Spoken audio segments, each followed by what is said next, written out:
Bienvenidos, queridos alumnos. Hoy vamos a hablar sobre la parte esta introductoria de patología clínica.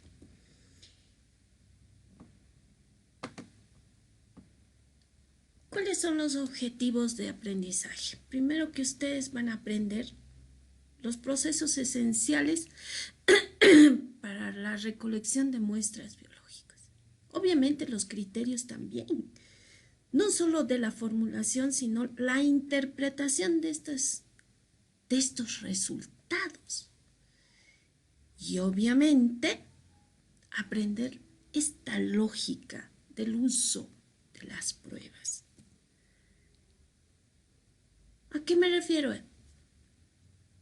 De que en esta etapa de su formación ustedes tienen que aprender a utilizar su lógica, la lógica clínica para la interpretación de esos exámenes de laboratorios que ustedes han pedido. Ese razonamiento tienen que empezar a utilizar de acuerdo a todo lo que han aprendido hasta este momento. Entonces, ¿qué es lo más necesario para acá? Una buena realización de historia clínica. La historia clínica, en la parte más esencial, hablamos de la anamnesis, más el examen físico nos dará un razonamiento clínico en cuanto a la patología que ese paciente esté pasando, sea cual sea la edad, el grupo étnico, lo que sea. Ese razonamiento, pero con ese razonamiento, ¿qué van a hacer? Esto, van a entrar a la medicina de laboratorio. Porque ¿qué es? Los que no están pasando en este momento laboratorio clínico o patología clínica dirá, ¿qué es eso? ¿Es una parte de la medicina? Sí. En algunos países llevan la especialidad como tal. Son los encargados, los médicos del hospital generalmente, que van servicio por servicio y verifican si tú como médico tienes un buen desarrollo o buen uso de tus laboratorios. Una maravilla de especialidad. Los que les guste ya tienen que ir pensando que esta es una buena opción y no tenemos en nuestro país eso. Es lamentable todavía, pero ya pues es considerar que ustedes como jóvenes vayan viendo la especialidad de patología clínica o medicina de laboratorio o el análisis clínico, la biología clínica. Pero, ¿qué hace esto? Este sistema o patología clínica está dentro de la atención de salud. Y obviamente esta atención de salud depende cada vez más del laboratorio clínico, pero confiable. Y hoy más con la pandemia hemos visto que el laboratorio nos ha ayudado demasiado. Pero ojo, es parte sí de la atención en salud, pero las evaluaciones de laboratorio son muy susceptibles a errores. Con el COVID esto fue pues muy claro. Entonces los exámenes de laboratorio, las pruebas de laboratorio son parte esencial de nuestra práctica clínica moderna. Ustedes como médicos van a utilizar un sinfín de exámenes. ¿Por qué? Porque nos ayudan, cuentan en nuestras decisiones clínicas. Los que ya están llevando semiología en la parte práctica verán que la anamnesis es un arte. Quien sabe preguntar prácticamente ya es médico. Tienen que practicar. ¿Por qué? Porque nosotros a cada paciente interrogamos sobre su patología. Es un recuerdo, ¿no? Y el saber preguntar, este interrogatorio, tiene dos objetivos. Principalmente, obtener información. ¿Para qué? Para que tengas un diagnóstico clínico. Y obviamente, en el momento en que tú le estás preguntando a ese paciente, tienes un diagnóstico psicológico. ¿Pero por qué? Porque hay personas que viven solas y van al médico solo para que alguien les preste atención. Por eso establece una relación médico-paciente. El mejor médico es el que escucha a su paciente. Pero este proceso de evaluación tiene una secuencia, un ciclo. Tú no puedes cambiar este ciclo, no puedes saltarte de uno al otro. ¿Por qué? Porque haces tu anamnesis, tu examen físico y tienes un problema. Tú evalúas en ese momento, haces un razonamiento clínico. Ustedes ya han llevado anato, ya han llevado fisiología. Hoy en día ya están llevando fisiopatología, espero que ya hayan empezado. Y evalúas la posibilidad de hacerle exámenes de laboratorio. ¿Para qué? Cuando los tengas, tú tienes que evaluar nuevamente este problema. De acuerdo a eso, tomas una decisión para dar terapia y decir sí, el diagnóstico que yo he hecho al principio está bien. O volver a hacer el ciclo, porque los exámenes de laboratorio no han sido suficientes. Por eso nosotros somos clínicos, médicos clínicos. Nos apoyamos en lo que ves a tu paciente, tocas a tu paciente y razonas. Pides exámenes de laboratorio y ves si ese tu razonamiento fue bueno, fue malo. Este proceso, entonces, tiene una base muy firme en lo que es la clínica.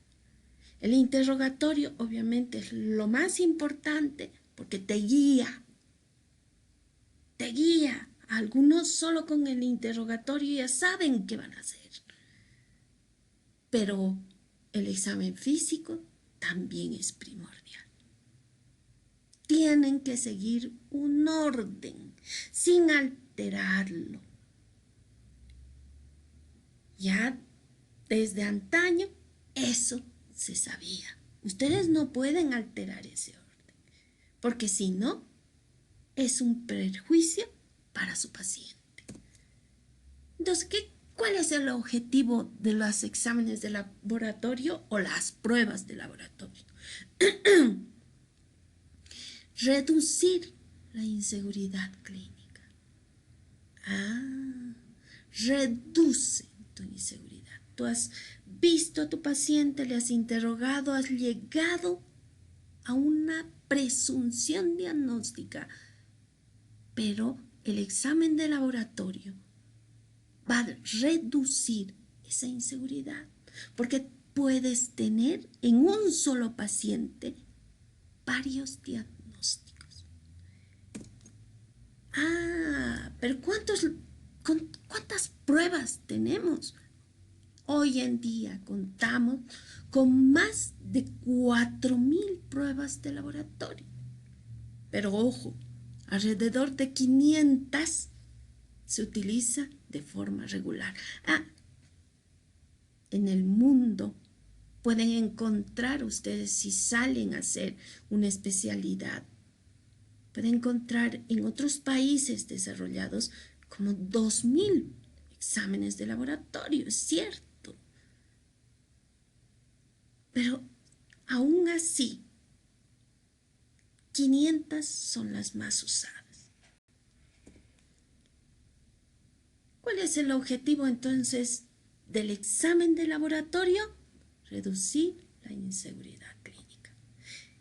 ¿Lo has visto a tu paciente? ¿Le has hecho exámenes de laboratorio? Generas una hipótesis, refinas tu hipótesis, piensas, razonas, porque eso es lo que están haciendo desde ahora. Razonan. Eso se llama razonamiento clínico. Pides tus exámenes de laboratorio y verificas ese razonamiento, ese diagnóstico. En la antigüedad, ¿qué se hacía? Tú tenías el conocimiento, demos un ejemplo, ¿no?, de la parte más fácil, un simple estado gripal. Sabes que tiene un tiempo de incubación y un tiempo en que ya no hay nada. Entonces, ¿qué se hacía antes? Se esperaba que la naturaleza cure la enfermedad. El paciente se contagia, tiene que tener un proceso gripal, donde los virus tienen valores altos, pero tu sistema inmune hace que esto pase entre 7 y 10 días y punto. Tomes o no medicamentos, en 7 a 10 días ya estás bien. Pero para eso necesitas laboratorios. No. Hoy en día a veces hacemos uso y abuso de nuestros medios de diagnóstico, pero eso es solo un ejemplo chiquito. Obviamente hay enfermedades que usamos exámenes de laboratorio en gran cantidad y es necesario.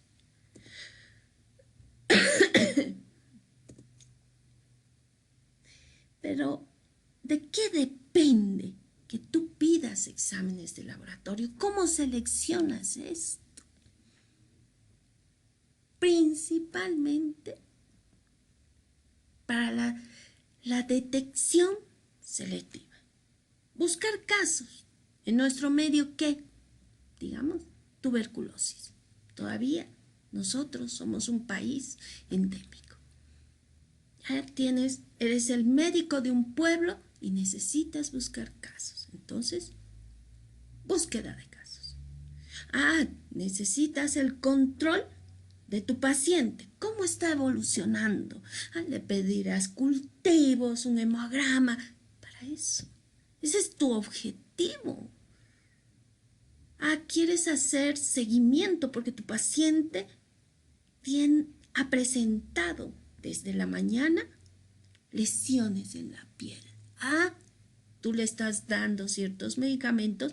Ahora pues verás si esos están produciendo procesos alérgicos en tu paciente. O sea, necesitas hacer seguimiento, detección de los niveles de fármacos. En nuestro medio sí, ya podemos. Antes no había o era muy caro. Ahora no. La mayoría de los hospitales tienen la posibilidad de determinación de los niveles de fármacos. Claro que tienes que saber qué efectos tienen estos fármacos. Por ejemplo, tú quieres hacer pesquisa de enfermedades asintomáticas. O en nuestro medio, cáncer cervical. ¿Qué le pedirás? Un Papa Nicolau. la prueba de VIH es asintomático. Ustedes ya saben, han llevado microbiología. Puede ser el paciente cero positivo, pero está contagiando. Por eso hay 3 tipos de prueba para el VIH y todos lo conocen. Pruebas de ácido nucleico, el famoso NAT. Pruebas de antígeno y anticuerpo y otras más específicas que se llaman pruebas de antígenos. Eso vamos a aprender ahora. ¿Se dan cuenta? Y esto, que está desde la fenilcetonuria hasta la fibrosis quística, que se puede hacer en el recién nacido, en lo que es el tamiz ampliado, que debería hacerse en todos los países. En el nuestro sí se hace, pero no es ampliado, no es completo. Entonces tienen que tener ustedes un uso racional de los exámenes de laboratorio o pruebas de laboratorio, siempre dependiendo de lo que sospechan. Tengan cuidado, porque podemos provocar en ese paciente hoy en día un síndrome que se llama el síndrome de Ulises. Tú le pides a un paciente que lo ves en la consulta no solo pruebas bioquímicas, sino hematológicas, radiológicas, exámenes. Y el paciente, ¿qué hace hoy en día? Va al internet, preocupado porque su médico le ha pedido de todo y de nada, y resulta que se enferma peor. Evitemos eso. Seamos mejores clínicos. Veamos a nuestros pacientes. Escuchemos mejor. Hay pruebas de laboratorio que proporcionan solo una respuesta sencilla. Sí, no, positivo, negativo, como hoy en día para el COVID, ¿no? Esas son las pruebas llamadas pruebas cualitativas. Pero claro, también tenemos las cuantitativas. Estas pruebas cuantitativas son las que ponen en aprieto al médico. ¿Por qué? Por estos intervalos de referencia. ¿Por qué? Porque hoy en día no se habla de un valor normal, ¿no? Tiene un hematocrito, el valor normal es de 40. No, señor. Hoy en día ya no se habla, ya se quitó de la jerga médica el valor normal. Todos hablan de el intervalo de referencia. Quítense valor normal. Cada prueba posee características propias de cada prueba y ustedes la tienen que conocer. ¿Cuáles serán esas características? Que cada prueba puede ser exacta, precisa, tiene una sensibilidad, una especificidad, un valor predictivo positivo o negativo. ¿Cuándo llamamos exacto? Es la capacidad de cada prueba que te proporciona resultados muy próximos al valor verdadero o parámetro medido. ¿Eso qué significa? Cuando hagamos un ejemplo, tú donas sangre. A la donación, a toda la sangre que tú has donado, le van a realizar exámenes de laboratorio. Es una pesquisa que se hace en todos los bancos de sangre. Y en esa pesquisa van a ver si tú tienes VIH, si tienes citomegalovirus, si tienes hepatitis, etcétera, etcétera. Entonces, a esa muestra de sangre, si tú repites esa prueba después de un tiempo o pruebas repetidas al mismo, tiene que darte el mismo resultado. Por eso, ese método que uses para buscar VIH o lo que sea, ¿no? tiene que ser exacto. Porque si tú repites la prueba, debería darte el mismo resultado. Preciso. O sea, es la capacidad de que la prueba del laboratorio te den pues resultados próximos entre sí. Lo mismo que el anterior, ¿no? O sea, tú haces un hemograma con esa muestra, puedes repetirla en la tarde, en la noche, yo qué sé. Puedes reproducir la prueba con una misma muestra. Claro, no será un hemograma, estaríamos hablando de una química sanguínea. Entonces, tiene que ser preciso el estudio. O una PAMO.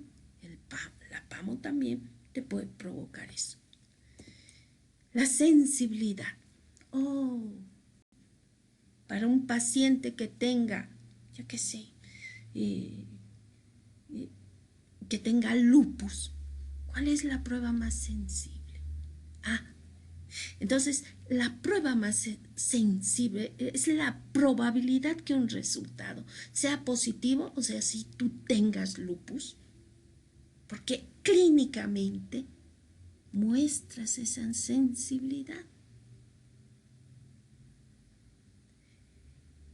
Entonces, si tú repites a ese paciente ese estudio, se repetirá pues 2 días, 3 días, 4 días después le repites ya.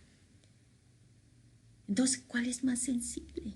En el caso que estamos pasando, como en la pandemia, ¿qué estudio es más sensible para hacer y descartar que tiene COVID? Eso vamos a aprender, ¿se dan cuenta? Las pruebas también tienen las características de ser específicas. O sea, que una prueba que tú le hagas a un paciente y si es negativo, realmente no tiene la enfermedad. No tiene. Es sensible y específico para esa patología. Por eso tú estás usando lo mejor. ¿Entienden? Y los números, las veces que sea que le hagas, obviamente tienen que mostrar lo mismo, sensible, específico. ¿Cuál es el valor predictivo positivo de cada prueba? Es la probabilidad que un resultado positivo, o sea, que sea anormal, sea verdadero. O sea, que ese paciente sí realmente presenta la enfermedad. Ahí está tu examen de laboratorio. Tú te basas en la prueba de laboratorio que es positivo, o sea, está anormal. Pero, ¿y el negativo? Si tu resultado de laboratorio dice que es negativo, o sea, tiene un PCR-RT para COVID negativo, o sea, el paciente no tiene COVID. Porque estás usando el estudio más sensible, más específico. O sea, tiene un valor predictivo negativo. Ahora, ¿qué causa, pero, resultados anormales? Tú puede que hayas pensado bien, hayas razonado bien, pero puedes encontrar resultados alterados, sabiendo que ese paciente no tiene enfermedad. Puede ser in vitro, in vivo. In vivo significa que depende de cada paciente. Ahí están los errores, ¿no? Tú no estás pensando que es de raza negra y en estos pacientes el hemograma tiene ciertas características. Ahí eso es lo que... O in vitro, resulta que le han tomado la muestra mal. Le han tomado la muestra realizando un torniquete por mucho tiempo. O han manipulado mal. o el procesamiento de esa muestra ha tardado mucho. Pero veamos qué dice la medicina basada en la evidencia, porque nosotros somos cientistas.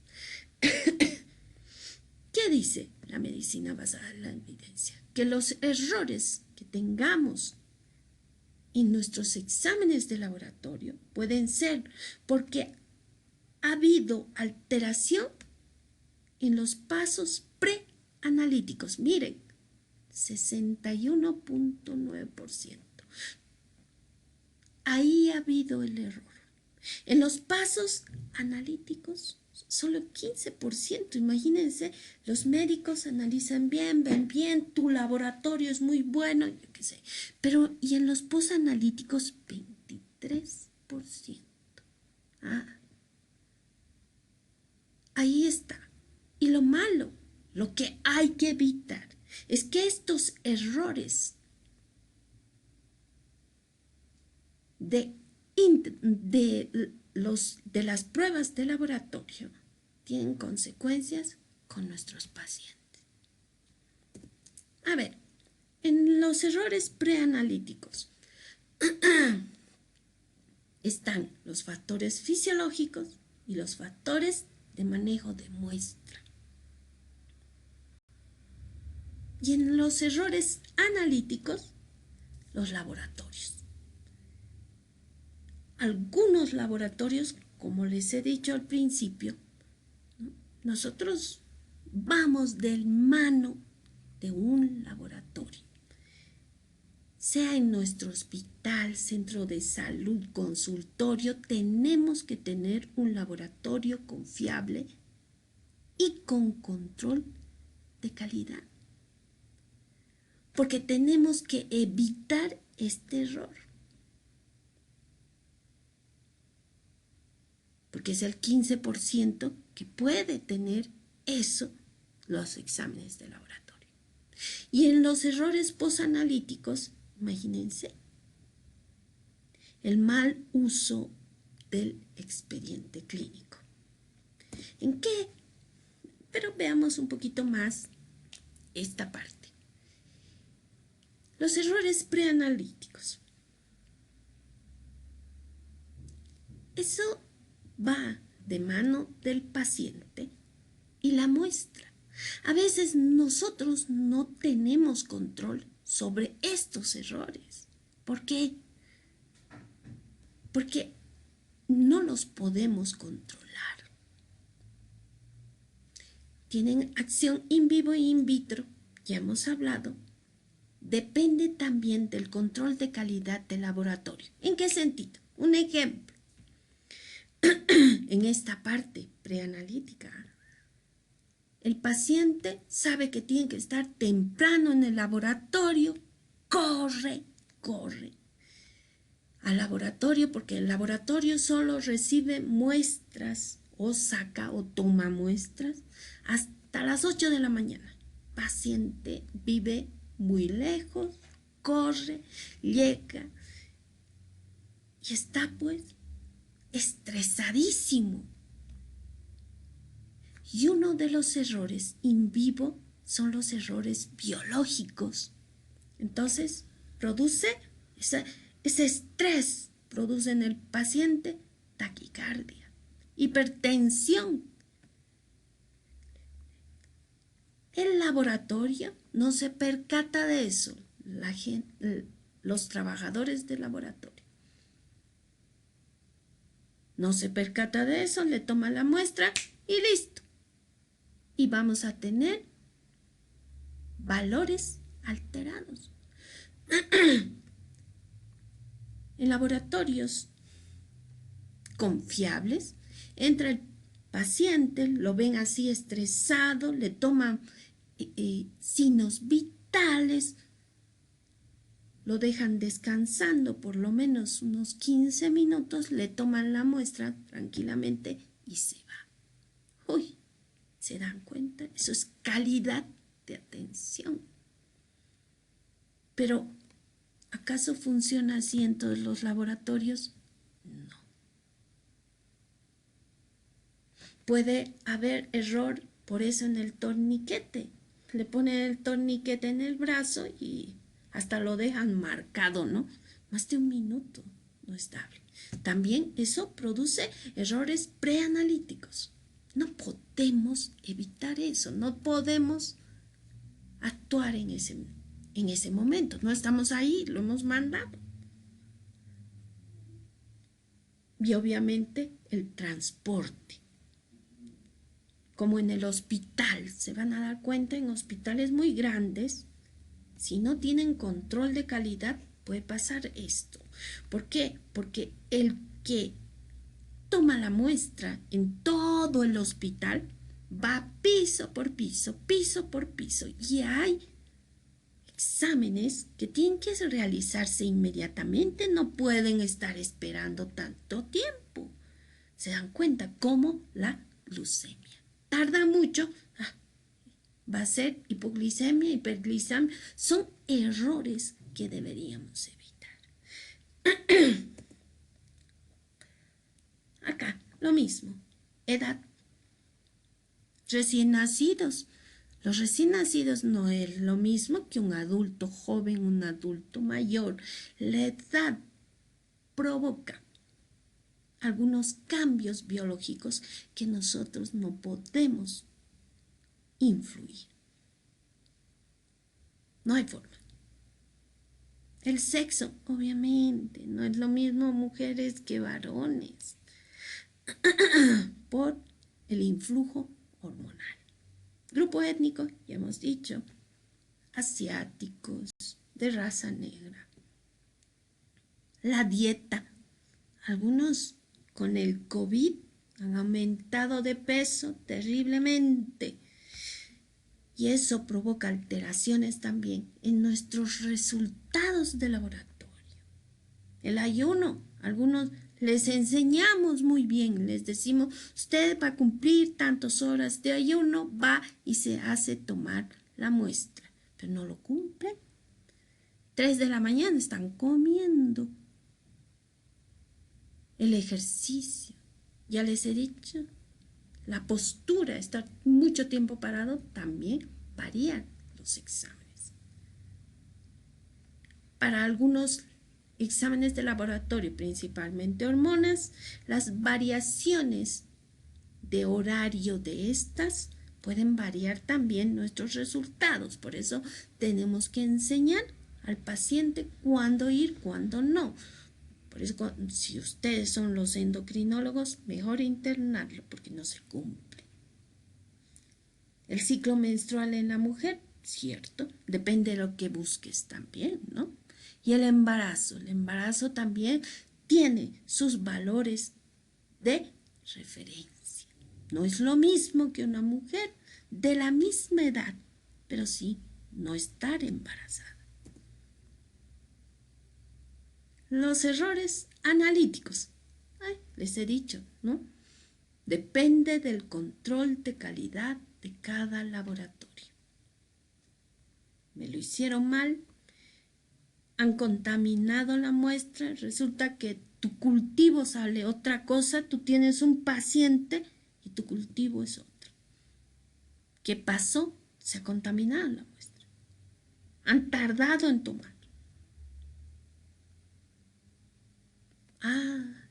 Algunas proteínas o paraproteínas interfieren en las mediciones químicas. Entonces, hace mucho que te digan. Cuando hay control de calidad en el mismo laboratorio, te llaman. El paciente tiene esto y ha pasado esto. Qué interesante, ¿no? Que te tomen y te digan para que tú tomes tus previsiones. Niveles hormonales que estén muy altos puede interferir con los sistemas de inmunoanálisis inmunológico. Por lo tanto, puedes tener falsamente valores bajos. Por eso le tienes que preguntar a tu paciente si es mujer ¿En qué época de su ciclo le han tomado esto? Ah, ya, listo, ya sabes. Ustedes ya saben el ciclo sexual de la mujer. La morfología de los glóbulos rojos pueden también alterar y producir errores en el análisis de laboratorio. Pero ellos te dicen, te indican, deberían indicarte. Si no lo han tomado en cuenta, ahí está el error. Tú tienes unos resultados que no son los verdaderos y que te pueden llevar a errores posteriormente. Hay que tener mucho cuidado. Por eso, siempre vean el laboratorio. Los errores posanalíticos, lastimosamente, siguen habiendo. El examen o la historia clínica es un documento legal.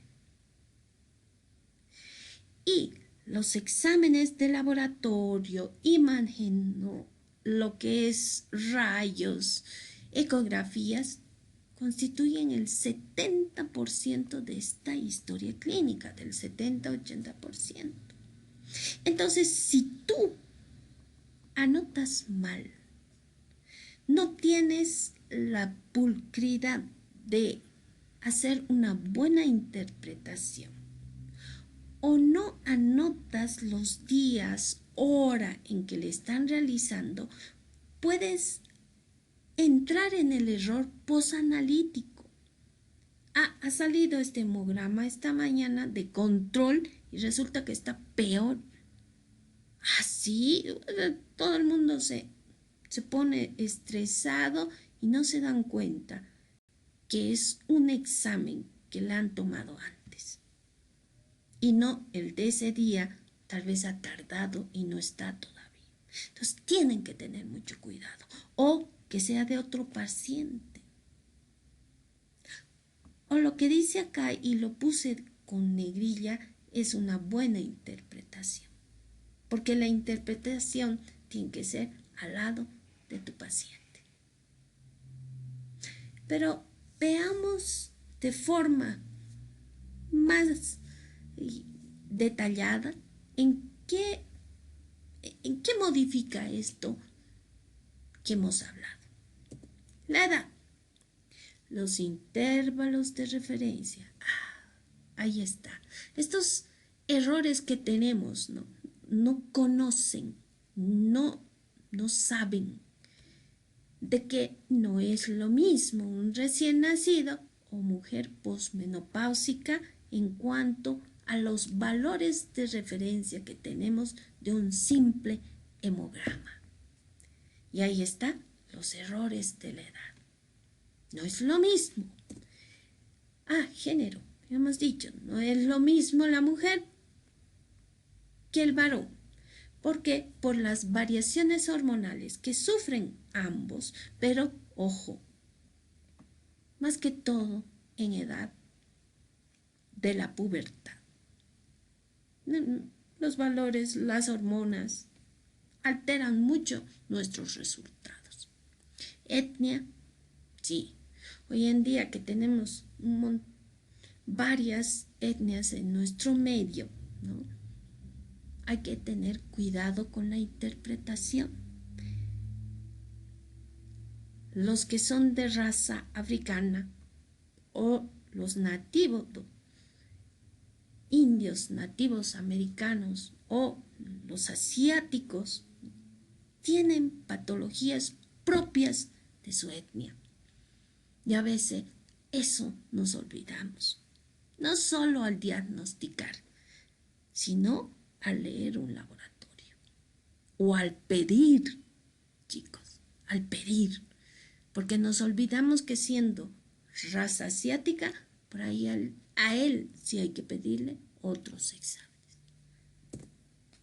La dieta, ya les he dicho, para que los exámenes de laboratorio sean realmente los que estamos buscando, debemos pensar en su dieta. Si un paciente lo estás viendo obeso, hipertenso y con todo, le pedirás pues pruebas típicas para esa patología. Colesterol, triglicéridos y todo lo demás. Y le dirás que le estás pidiendo para valorar si eso está provocando su hipertensión. Pero le tienes que decir que no haga dieta. A veces hacen dietas extremas, ayunos muy prolongados de 2 días y no estás valorando eso. ¿Y cómo le vas a dar tratamiento si te hace dieta? Justo para eso, ¿no? Entonces, nada, tú dile, tiene esto, le estoy pidiendo esto. Usted tranquilo, solamente venga en ayuno y pare de contar. Si esta noche está acostumbrado a comer como chancho, que coma. Porque quieres valorar cómo está ese paciente. Si no, 2 días, 3 días lo vas a perder, no va a venir ni a tomarse el examen de laboratorio ni nada. Entonces, nada, hay que saber hablar con el paciente, ¿no? El ayuno. Para los exámenes de laboratorio de rutina, la recolección de sangre, el ayuno es aproximadamente de 8 horas. En otros exámenes puede tener mínimo 4 horas, depende lo que estés buscando. Ojo, en caso de niños chiquitos, pequeños, puede ser suficiente 1 o 2 horas o no tener ayuno porque es niño. Y tú sabes que hay intervalos de referencia.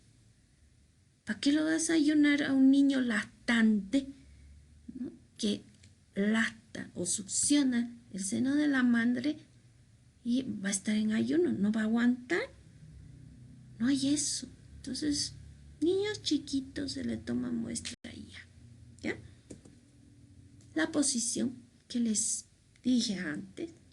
Miren, cuando estamos parados por mucho tiempo, el espacio intravascular, eso estarán aprendiendo o van a aprender más en fisiopato. Nosotros tenemos un espacio intravascular, extravascular, intersticial, ¿ya? Entonces, cuando estás mucho tiempo parado, hay un paso de líquidos del intravascular al extravascular. ¿Y eso qué pasa? No tiene interferencia, sí tiene. Porque puede haber un aumento en la concentración de algunas sustancias a nivel de vía intravascular, de donde tomamos la muestra de vasos. Entonces, tú le estás pidiendo al paciente niveles de proteínas. Van a estar normales o incrementadas. Claro, el paciente ha estado esperando que le tomen la muestra más de 1 hora y ha caminado desde su casa hasta el laboratorio. Entonces, tienes que preguntarle si tú estás viendo que ese paciente más bien tiene disminución de proteínas, por eso su patología. Resulta que tu laboratorio te sale normal, le preguntarás pues. Pregúntale a qué hora le han tomado, cómo ha llegado, qué ha hecho. Pregúntele para que no tengan error en interpretar ese examen. La actividad física, a algunos pacientes, principalmente los adultos jóvenes, tú le dices que tiene un poco más de peso de lo que debería tener, listo. Toda la noche hace ejercicios, y no solo ejercicios leves, sino muy fuertes. ¿Eso qué provoca? Moviliza el agua y ciertas sustancias, también del intravascular al intersticial, pero además, con ese estrés, provoca quema, ¿no?, de músculo. Entonces altera su metabolismo. Y puede que esos 2 horas, 3 horas que el paciente ha tenido la actividad física extrema, te altere tus exámenes de laboratorio. Entonces hay que pedirle que esté tranquilo en la casa 8 horas de ayuno, nada más, ¿no? La actividad sexual, sí.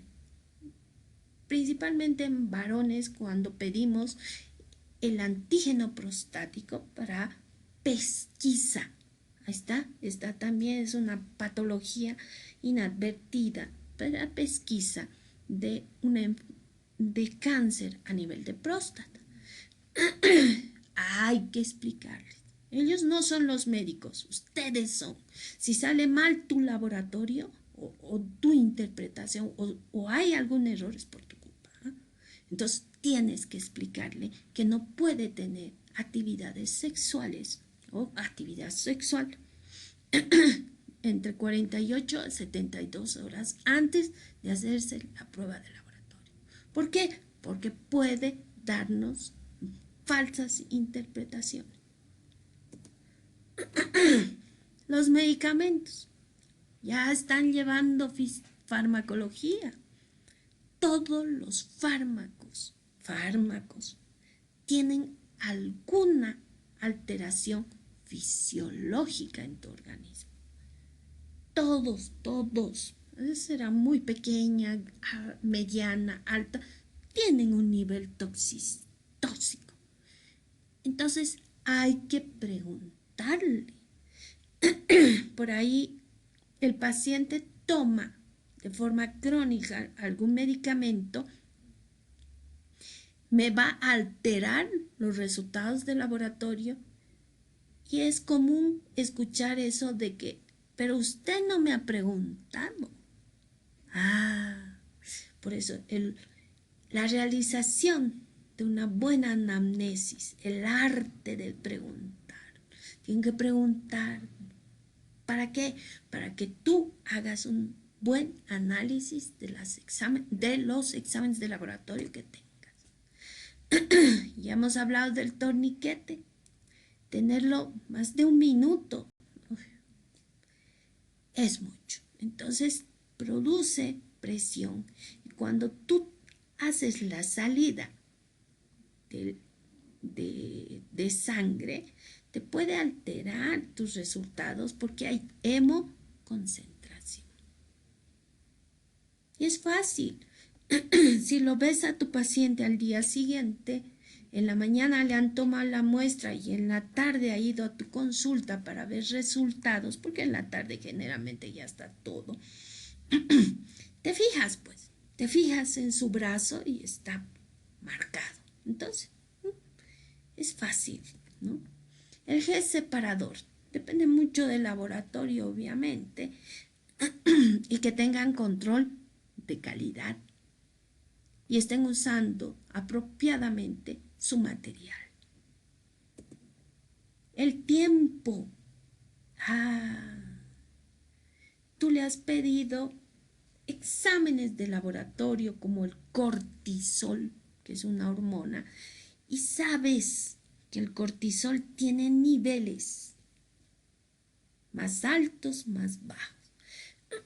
Entonces, esas condiciones biológicas o reloj biológico, tienes que saber para orientar a tu paciente y mandarlo al laboratorio y los horarios en que tú quieres que el laboratorio tome esa muestra.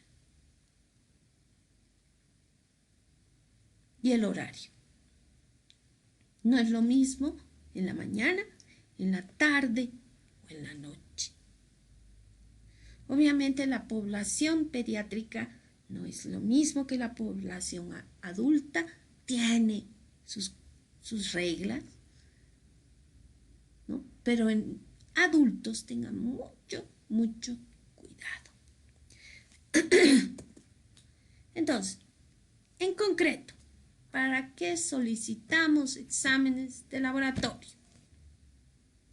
confirmar una sospecha clínica, para descartar una enfermedad, para establecer una información pronóstica. Tú ya sabes que ese paciente tiene datos de cáncer, de una leucemia, y entonces los exámenes de laboratorio que le hagas es para ver cómo anda su pronóstico de vida. Luego, para el seguimiento, tienes uno ahí con COVID severo en terapia intensiva y tienes que hacerle seguimiento dentro de la terapia para ver cómo va. Todo eso vamos a aprender ahora. Y obviamente para detectar algunos padecimientos en ausencia de sospecha clínica. Ya les he dicho, enfermedades que son asintomáticas. VIH, nunca se olvide.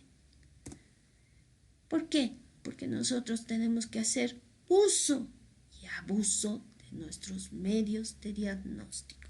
Todo lo que tengamos a la mano no es usar todo. Lo poco que tengas tienes que usar con medida e interpretar bien. ¿Por qué? Porque tienes que pensar que ninguna prueba es perfecta. 100% sensible, 100% específica, no hay eso. Los mismos resultados que tengas pueden inducir a error. Ojo. Por eso, ya no se habla de normal, ¿no? Sino tienes un rango del 95%, donde el 5% que llega a lo perfecto son rangos que una persona sana puede tener 2.5% de probabilidad que sus resultados o sean positivos o negativos. 2.5. O para arriba o para abajo. Todos los laboratorios. Entonces, ninguno es perfecto. A ver, hagamos el ejercicio físico. Miren, así, el ejercicio es terrible, activa la coagulación, eleva la aspartato aminotransferasa, la AST, que es una enzima hepática, y puede activar también la fibrinólisis y las plaquetas. Tú quieres un simple hemograma y quieres valorar su hemostasia. Ya se ha asustado el gordito, ha ido, ha hecho ejercicios estenantes y te va a alterar los laboratorios. Por eso tienes que hablar con ellos. El ayuno. Un ayuno mayor a 48 horas puede aumentar las concentraciones de bilirrubinas, sea la edad que sea, más en niños, obviamente. Un ayuno mayor de 72 horas puede disminuir los niveles de glucosa y en varones aumentar los triglicéridos, no solo en plasma, y los ácidos grasos libres con cambios muy significativos, obviamente, del colesterol. Ay, la dieta. Cuando la dieta es rica en grasa, eleva el potasio, los triglicéridos y la fosfatasa alcalina. Entonces tú tienes que pensar, si está elevado, ¿qué ha comido ayer, señor? Ya, dices, es esto. Porque yo estoy viendo otro paciente, ¿no? Ah, es un paciente que consume mucha carne roja en demasía, exagera. Entonces aumentan los niveles de urea y de amoníaco. El café, ustedes que no duermen porque tienen que estudiar y todo eso, o preparar prácticas, entonces elevan los ácidos libres del plasma y provocan la liberación de catecolamina. Entonces tienen que pensar, ¿no?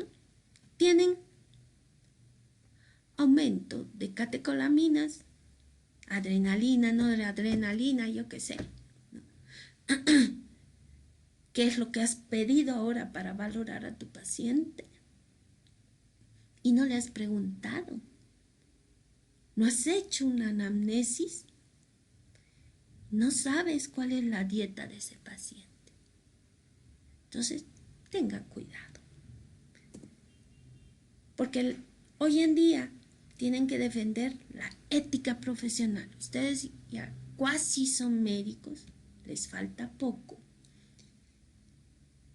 Y tienen que defender esto, que es la no maleficencia, la beneficencia, la autonomía, la confiabilidad y la justicia de sus pacientes. Eso es tener